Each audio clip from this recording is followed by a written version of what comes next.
রংপুরের বদরগঞ্জ উপজেলার নতুন বাসস্ট্যান্ড এলাকায় বাসের ধাক্কায় একটি অটোরিকশা দুর্ঘটনার শিকার হয়েছে।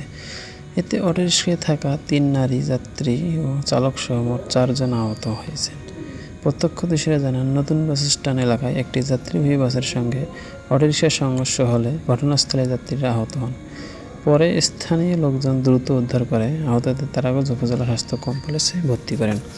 আহতদের মধ্যে ৩ জন নারী হলেন মাগুরা এলাকার খিলগাঁওগঞ্জ কোম্পানির পাশে সবুজপাড়া ও মাস্টারপাড়ার বাসিন্দা আয়েশা, ওসানার এবং বেবি। আহত অটোরিকশা চালকের নাম ওহিদুল, তিনি তারাগঞ্জ উপজেলা বাসিন্দা। বর্তমানে আহতরা তারাগঞ্জ উপজেলা স্বাস্থ্য কমপ্লেক্সে চিকিৎসাধীন রয়েছে।